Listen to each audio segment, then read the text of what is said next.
Hey everyone, Metal Shop Steve back with another video. Today, actually what I'm going to do, I had gotten I guess a recommendation for a band to check out a little while back, and I'm finally getting around to doing that. Not really a kind of a conventional review, but I just want to talk about it. The band is Iced Earth, and somebody told me to check them out. Not really just gonna do an album review of a new album or talk about the whole catalog, but I checked them out, and so I'm gonna talk about the album that caught my attention. And this is from a few years back. The album is called The Glorious Burden. So I picked this album for a couple of reasons. Number one, I am kind of a history nerd myself. That is one of my things that I love to do when I am not talking about music. I love to read history. So this album is kind of a concept album where it's almost like the whole album is dedicated to talking about warfare throughout the ages, the Revolutionary War. We've got some stuff from the World Wars in here. We've even got some Gettysburg in here as well. So I like that. I think that is kind of a fun concept, different from what they normally do. Normally they stick to a little more kind of adventurous stuff. In terms of the sound of this band, this is a band that's kind of had revolving members over the years, different vocalists, different guitarists. But they kind of have this old school thrash type of sound. That's really kind of where their sweet spot is, and they do it pretty well. So what I'm going to do is I'm going to go down, I'm going to talk about some of the songs. The other thing that I'll tell you is on this particular album, their lead singer happened to be Tim Ripper Owens, who actually, if you know your metal, did a stint as the lead vocalist for Judas Priest as well. And you can kind of hear some of that influence here in this album, I believe. There's some really, really nice guitar work here, kind of a really nice menacing sound to the guitar. Ralph Santola, the guitarist here, and he's another one who did a short stint with this band. So again, kind of a revolving lineup, and very few instances where you're going to get a couple of albums with the entirely same lineup. But regardless, this is what we're going with, The Glorious Burden. So they actually open up the album with an instrumental metal type of version of the Star Spangled Banner. Great way to open the album. It kind of goes on from there. All of the songs kind of have these military history type of titles. Declaration Day is the first track on the album that actually is your traditional type of song, lyrics, singing, that kind of thing. And really right off the bat, this song shows off Ripper's vocal range and just why he was such a nice fit for Judas Priest when they were looking for somebody as well. And I believe that was kind of going on about the same time that he was doing his work with Iced Earth. So again, Declaration Day. We have When the Eagle Cries. That's a little bit slower, a little bit slower paced for this type of an album. Again, it's mostly thrash flavored.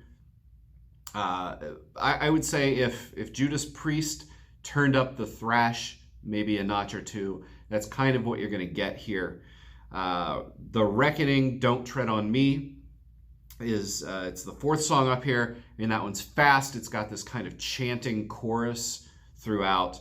Follow that with Green Face, and this is another one where I feel the definite Judas Priest vibes, the influence in this. After that, we have Attila, and that's kind of really, changing up from the high operatic type of vocals that you hear in a lot of the other songs. It's more of a snarling, growling type of, gritty vocal to this.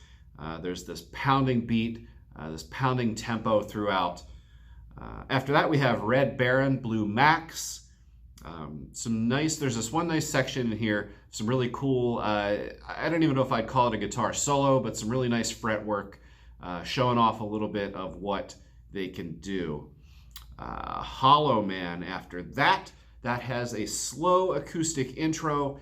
It's slower all around. If you were going to say that they did a power ballad, this would be about as close as you could get to that type of song. Following that up, again, keeping with the military theme, Valley Forge. And this one starts out with acoustic, and it alternates from there to electric sound, and they kind of go back and forth here and there throughout. There is this really great full-on rock solo in this one as well. Waterloo, another one. We're completely switching sides of the globe here for this one. This one's just really an all-around rocker. It kind of takes little bits of everything that this band does well. And it's just, you know, a solid rocking, thrashing, vocally pounding kind of song. And that's the last, the first 10 songs are kind of the album, and then they include kind of this trilogy at the end, the Gettysburg Trilogy, you could call it. And again, more you know, military history themed here. So this is actually these 3 songs, a little bit longer. The first one's about 12 minutes. Second one's about 7, and then the final song is about 12 more. So I'll talk about this, and it really is its own separate thing. It feels different from the rest of the album. And for me, this section really has a little bit of a progressive type of flavor to it. It almost sounds to me like old school Queensryche, like some of the earlier albums, maybe Mindcrime, maybe Empire, something like that, where it's hard, but it's got all these other elements mixed in. So the first song, The Devil to Pay, and it starts out again with a little bit of patriotic music. It's got this snare drum marching type of beat to open up, and that's where we all start. A little bit of the drum and fife kind of thing that you might have found back in the early American Revolution type of time period. You've got some tempo change within the song. Again, it's really long. It's a 12-minute epic kind of song. And toward the end of the song, it closes down into more somber tones. And then they kind of, if you're listening to it as an entire album, which you should, especially these last 3 in a row, you're going to hear it transition, that the end, that somber tone carries over right into the start of the next song, which is called Hold at All Costs. And this one, though, after you get that transition from the song before it, it turns into, of the 3, it's really your most straightforward rock song. Again, it's 7 minutes, a little bit shorter than the other 2. It's kind of a chugging, riffy type of song, Hold at All Costs. That's the middle one. And then the final song of this trilogy is High Watermark. And again, another 12-minute kind of song. And this one has just pounding drums, especially in the intro. They want to break in pretty seriously here. And this one, again, also has that tempo change, kind of an epic type of song. So, again, all 3 of these songs, you should listen to these, all 3 of them in a row. You know, you're looking at about half an hour of music here for those 3 songs. But that's how that should be listened to. They designed it that way.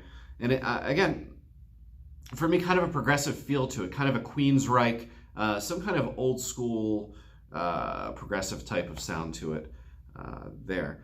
So that's it. Overall, I really enjoyed listening to this album. I appreciate the recommendation on this. It's Iced Earth, The Glorious Burden.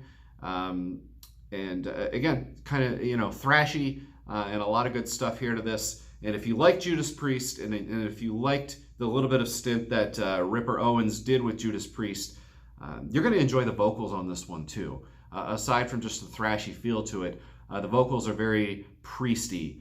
And I love Judas Priest, so I really enjoyed this album. So again, thank you for the recommendation, and please keep those recommendations coming in.